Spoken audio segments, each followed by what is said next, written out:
Hey, friends, welcome to episode 313 of Better Than Before Breast Cancer with the Breast Cancer Recovery Coach. I'm your host, Laura Lummer. I'm very excited to dig into our topic today. I want to start off by sharing a little story with you of how this came up, and I've been giving it a lot of thought. So, recently, my second oldest son turned 40.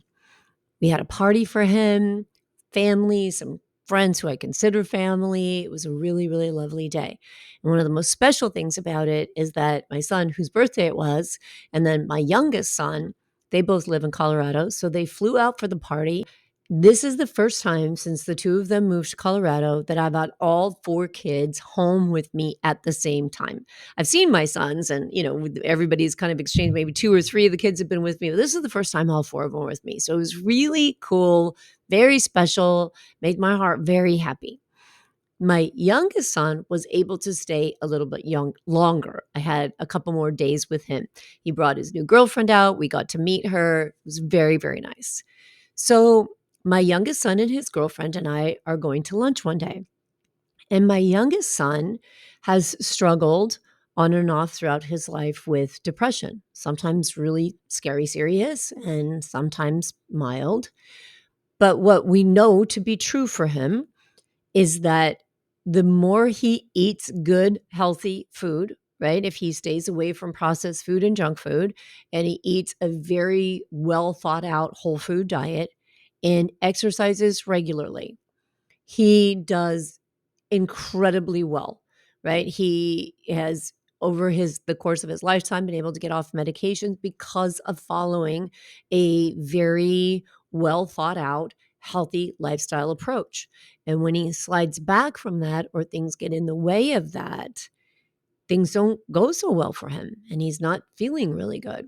So here we are, we're having lunch, we're talking about what's going on with them in their lives, and they're both very busy. They live in Aspen, Colorado. It's an expensive place to live. They live there because, especially he lives there because he loves snowboarding and wants to be able to snowboard. So they both work very, very hard. And my son works two jobs actually just to make ends meet. And as we're talking about that, and he started to discuss a little bit of the emotional struggles he's been going through, I started to ask him about what he's eating, and how much he's working out, and how much he's exercising. And you know how when you feel overwhelmed, you're doing so much stuff, and you want to be doing something more to take care of yourself. You feel a little defensive, right? And people like your mom, hello, me, pop in and say, well, are you taking care of yourself? Are you eating well? Are you actually, mom, I barely have time to sleep, right? I get up at this hour and I work this job and then I go straight to the other job and then that takes all night long. We don't have time. We can't do this. So I want to share that story with you because that is not something that is proprietary to my son. This is a mindset that many of us have. Our lives can be busy, and we tell ourselves, I don't have time for that. When it comes to coaching people through beginning an exercise program, beginning to modify their diet in any way, this comes up a lot. I don't have time. And I am going to offer this thought to you right now.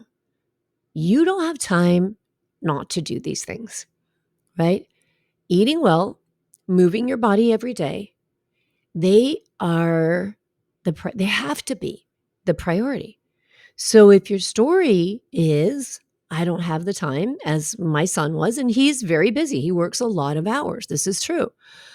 But we continued that conversation, and I asked him, honey, let's say that you have everything is going on that you have going on right now. If there was something you could do to fit out a workout 3 times a week, what would that look like? How could you make that happen? One of the objections he had was not only do I work this amount of time, but when I'm off, I want to see my friends and I want to be with my girlfriend. So the two of them were sitting with me. I said, what would it look like if the two of you, because it's equally as important for your girlfriend as it is for you to take care of yourself, if you guys could do that, what would it have to look like? And you know what? They thought up a plan. They figured out how it could look. And they said to each other, you know what? We could do that. That would work with our lifestyle and we could still get some sleep. And we would feel better overall because we'd be taking care of ourselves. This is an act of self-care. And kind of the part of this podcast that I really want to emphasize is the myths of self-care that are out there in the world. That our world where we are on social media a lot and we see people doing bougie things and having nice massages and bubble baths and spa days. And we think of all of that as self-care, which it absolutely is. It's very luxurious. It's very nice. You're doing nice things for yourself. But basic, fundamental self-care is any action that you take that supports your emotional, mental, physical, spiritual well-being. And that means getting to bed on time. And that means figuring out how to move your body every day. It means figuring out how to eat in the healthiest way possible. Sometimes it means saying no to things that would keep you up later than planned or even make you feel like shit the next day. Like if you're going to go and have drinks with friends and the next day is your planned day for going to the gym and your time for the gym is early in the morning because you have a full day. Sometimes an act of self-care is saying no to something that will interfere with the action that's actually taking care of yourself. When I first, many, many, many years ago, started doing food prep and food planning, I realized that I had to intentionally mark off 3 hours on a Sunday to make sure that I did all the prep for my food and had my planning done so that I had the foods I wanted and I wasn't rushed and I wasn't feeling stressed throughout the week, that I could take care of myself. I could feed myself well. So sometimes an act of self-care is saying no to something that interferes with your ability to care for yourself. Now, I know for a fact that a lot of women struggle with this because I work with them and because they're friends of mine. And I hear this a lot. We think that self-care is selfish because when we consider self-care, we go right to spending more money on myself, going out and doing fancy treatments on myself, right? Blocking off time, saying no to other people. And we consider that to be selfish.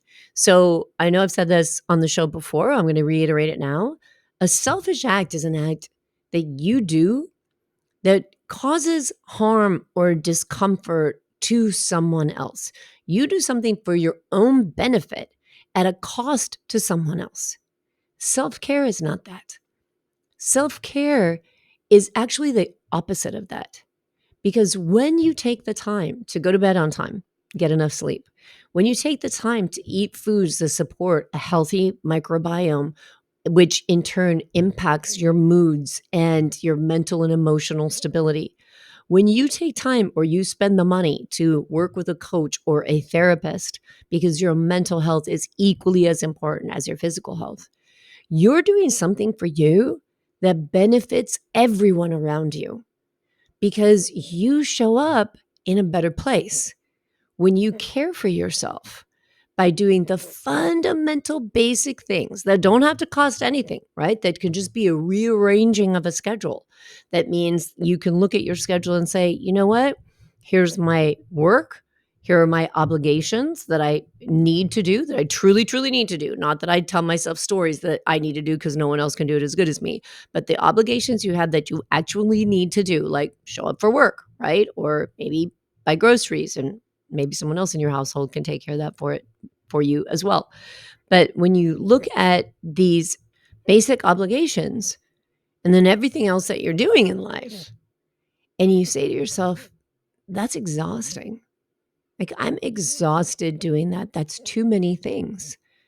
And then you learn to rearrange that schedule. You learn to say no to things, not at the cost of someone else, but because it's an act of self-care and because you want to show up in your life in your best way, right? You want to be able to do things in the best way that you can.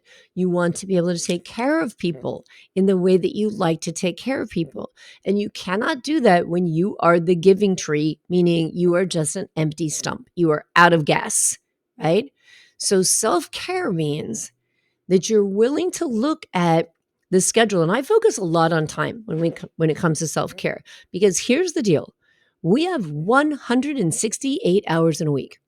Now, I have a program called Creating Time for You. I've done it in workshops before. You may have been at that workshop or heard that workshop. And I think that when we realize there's 168 hours in a week, that's a little bit shocking, isn't it? That doesn't sound like very much. And I remember in preparing this program, I wanted something that was visual because I'm kind of a visual person. And I created these sheets that had 168 little $1 Monopoly money bills on them and said, here's what you have to spend. This is your time in the form of dollar bills. This is how valuable it is. Because let's say you've got $168 bills. The first thing you're going to do is, well, you got to sleep, right? You know you're going to sleep every single week. So you're going to take out $7 bills every day, 7 days a week, and put them aside and say, I no longer have those. So there's $49 that's gone. So now your 168 hours is $49 less. You notice that I didn't do the math on that. Okay. Now maybe you have work. There's another 40 hours, maybe 50 hours, who knows, whatever it is that you have to spend at work. You take that out. What you have left is the very few hours in a week to take care of yourself and enjoy the things that you love. Hopefully you enjoy your work too, and hopefully you enjoy sleeping. I know I do. But the point is, there's not a lot of time. Time is so incredibly precious.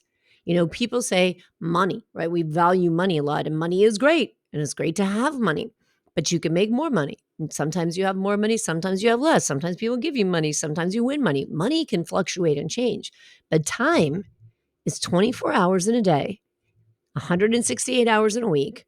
Everybody has the same amount. That's all there is. That's all you're going to get. So it is the most precious resource that you have. So when I talk about self-care, I emphasize to people, you've got to look at your schedule. You've got to look at your time, because taking care of yourself requires managing your time effectively. As I gave an example of a minute ago, it requires looking at your schedule ahead of time and saying, wow, my friends want me to do these things all week long, but if I do that many things and I'm up this late each of those nights, I am not going to have the energy to take care of myself the next morning. I'm not going to be able to get up early and do my journaling practice. I'm not going to feel like I have the energy to do grocery shopping and food prep. So this is a really important aspect of self-care. One, we have to realize that when we tell ourselves the story, I don't have time for that, we are lying to ourselves, okay? It's not true. You do have time, but you're choosing to spend that time on something else. It sounds kind of like a tough love podcast here, but it's not tough love. It's like real love. Real love means I want you to understand that taking care of yourself is the most important thing, and that we don't have to buy into the story that means you got to have time for 2-hour bubble baths while you drink champagne, even though that might sound lovely to somebody. Self-care is this fundamental nourishing yourself, taking time to breathe. That sounds so simple. When I do the Tuesday terrain talks and I'm talking about things that you can do that directly impact your metabolic health, you hear some of the same practices over and over, right? Get refined foods out of your diet, move your body every single day, hydrate yourself, and get good sleep. That's it, right? These are fundamentals. Those are fundamentals of self-care.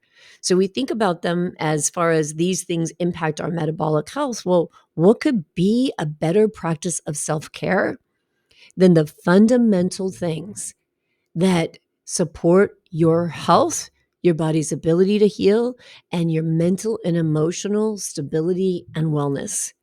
This is it, right? It doesn't have to cost a fortune for all of these things. You don't have to be privileged, right? Sometimes I'll post something on social media about something that I've done, to care for myself, a walk on the beach, or I don't know, an appointment somewhere. And people will comment and say, well, you have the privilege to be able to do that. And I probably do have more privilege than some other people and less privilege than other people in the world. But the bottom line is, I decided that supporting my ability to heal is the single most important thing in my life. Therefore, I filter everything I do through that filter. Will this support my body's ability to heal? Overscheduling myself? Nope. Eating junk food? Nope. Consuming alcohol? Nope. It doesn't get through the filter. So when we talk about self-care, I want you to think about it. Ask yourself, what does that mean to you? Right? What is the filter that you will filter people's questions, requests, obligations, and your own stories through when it comes to taking care of yourself? There's so many times when I see people who take better care of their children or their spouse or even their parent than they're willing to take care of themselves. Like they won't let the people they love do certain things, eat certain things, be treated certain ways, but they'll allow that for themselves. This is going against self-care, right? An act of self-care, showing yourself love, expecting people treat you with kindness and respect, feeding your body good, healthy food. That's all self-care. Going to bed on time. It's all self-care. Now, people's stories pop up. Well, that's not fun. Well, I shouldn't have to do that. Well, is it fun to feel like shit? Is it fun to be exhausted? Is it fun to push yourself to the point where it's just like you're numb, right? You just think, "Ugh, I don't even know what I'm feeling." I hear this a lot. I don't even know what I'm feeling. I don't even know what's going on in my head. There's no space in your life to even be able to care for yourself, to even understand what you're experiencing, right? We're not meant to be robots.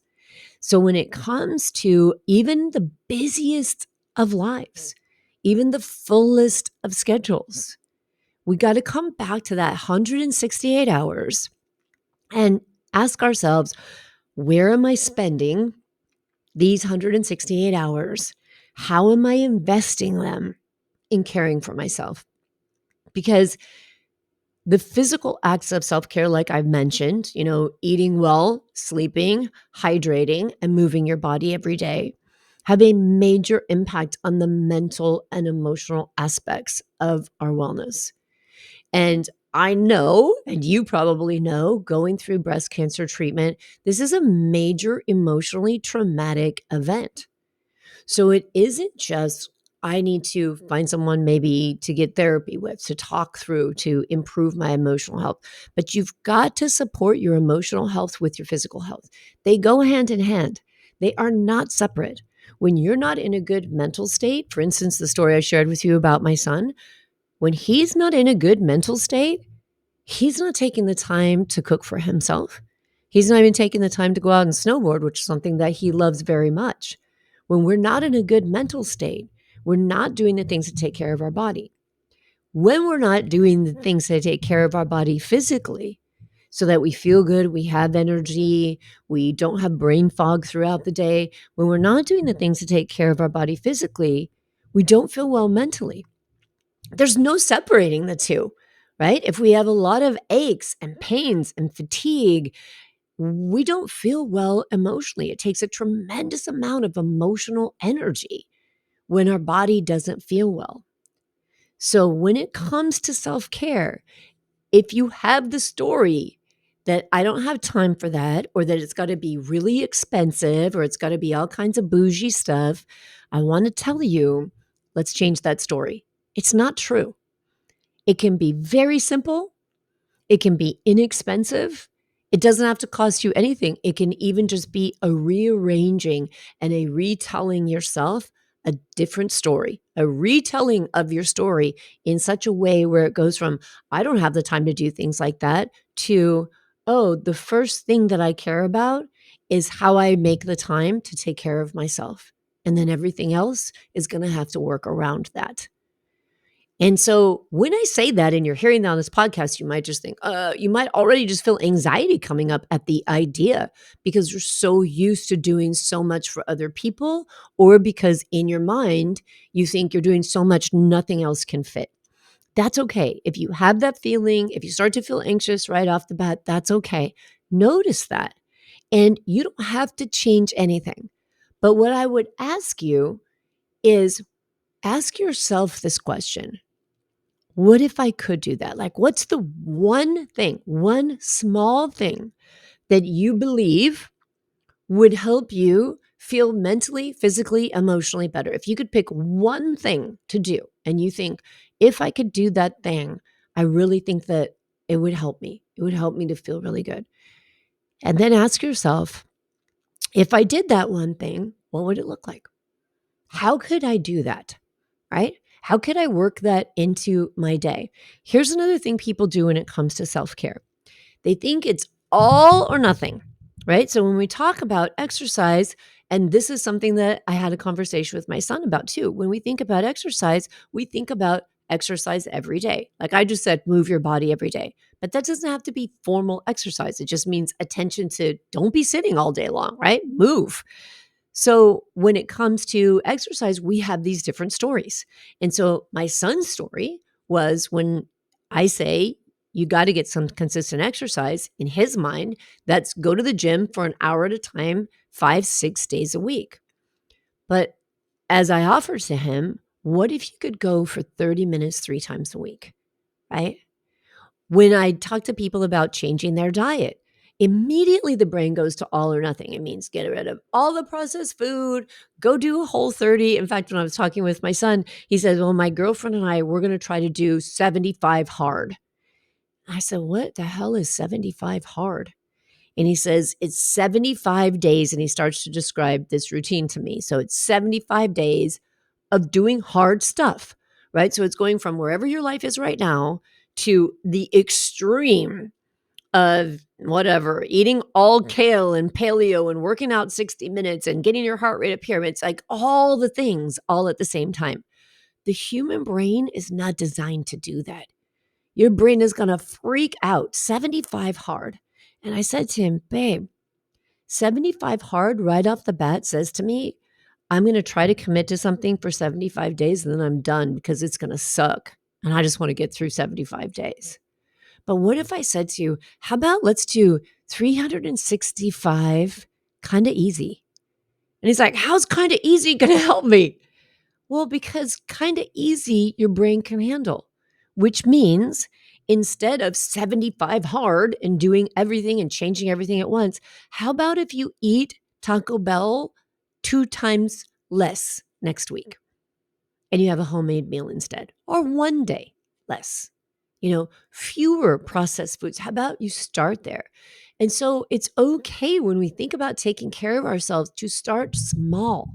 Start with the smallest change that isn't going to take a lot of time and doesn't have to be every day. What if I said exercise 2 times a week for 20 minutes at a time? And you may think this doesn't have any impact, and you'll be wrong.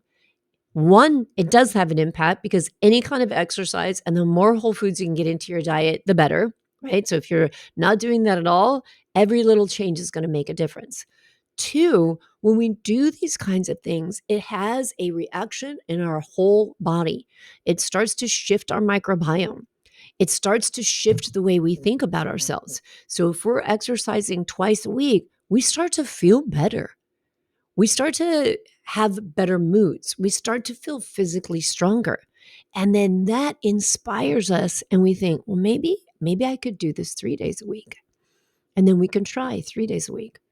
Or if you start off with 20 minutes a day, twice a week, maybe you go, I think I might be able to do this for 30 minutes. And so instead of starting at 75 hard and exhausting yourself and stressing yourself out and pressuring and judging yourself, what if we start at 365 easy days of self-care? Meaning, what would be easy for me today? Could I add a half a cup of leafy green vegetables into whatever it is that I'm going to eat today? Can I do that 3 times this week? And then next week, hey, I did that. That was okay. That was pretty easy. Could I add a half a cup of dark green leafy vegetables into 2 meals a day? Let me check it out. Let me see. And as we do that, we start to see what point does the brain start to resist? Because our brain likes little tiny incremental changes, like things you can do in 5 minutes, things you can do in short periods of time, a few days a week. This is self care, you guys. This is how we take care of ourselves by thinking, how can I make this easier on me? You've been through enough. We don't have to keep being hard on ourselves. Now, I say that, and I'm sure you've heard me say on the show, and I talk with my clients, and my clients say, doing this work is hard. Doing this work takes energy, right? So, even making small changes to care for yourself takes intention and it takes energy. And so we kind of equate that, humans in our brain, we equate that with being hard because we're making a change. And because we have to resist, we're kind of undoing long term conditioning, right? So it takes effort, it takes consistency, and it takes practice, which is why when we do it in little tiny bits at a time, it makes it easier, right? If I only ask you to focus on getting a half a cup of broccoli into one meal a day, that's way easier than asking you not to eat any processed food or anything that isn't a dark green leafy vegetable with a lean piece of protein for 75 days, no matter what, right? So we can do these things easier on ourselves. We can look at self-care and say, self-care is whatever I do every single day to support me feeling as good as I can physically, emotionally, mentally, spiritually. Every little step matters. So let's go ahead and take self-care off of its big ass pedestal and bring it back down to earth. And let's realize we can do simple things. We can make life more simple. And when we do that, we get to love on ourselves more. And that gives us the capacity to love others more, to enjoy life more, to step into the things you love, even to just create space to think about what it is you love, right? We got to have space for that. So let's stop with the hard and the push through. Like I was on a call earlier today and I was talking to somebody and she was just saying, I'm a person who pushes through. I push myself. I push myself. I push myself. She wants to take some time off of work to take care of herself and to heal. But she says, but I will feel guilty because I'm a person who's very disciplined. Well, what if discipline meant learning how to practice self-care and gentleness on a regular basis? Why does self-discipline have to be something that's hard on you, that causes pain for you, that causes struggle for you? Like that does not sound fun. I don't like whipping myself. Like I don't enjoy that at all. I can't believe anybody does. So what if self-discipline is creating more white space in my life and honoring it, creating time for me to journal on a daily basis and honoring that? Is that not self-discipline? Right? But self-discipline in a gentle way that actually supports you rather than exhausting you. Give it some thought. I'd love to hear what you think. You can find me on Facebook and Instagram as Laura Lummer, the breast cancer recovery coach, and you can DM me. Or you can join my free Facebook group, the breast cancer recovery group, and discuss these things. Like how can you take better care of yourself without making it hard on you? Because this is what we need so we can support our body's ability to heal. And that's what we want. Strong, vibrant, healthy, glowing bodies. Now, if you want to dig even deeper into that, you can work with me through either metabolic health coaching or my life coaching membership, which is absolutely amazing, the Better Than Before Breast Cancer life coaching membership. You can find all the information for both of those in the links wherever you're listening to or watching this podcast, or you can go to my website, thebreastcancerrecoverycoach.com, and get all the details and take some first steps into really practicing self-care. All right, friends, I'll talk to you very soon. And until then, please be good to yourself.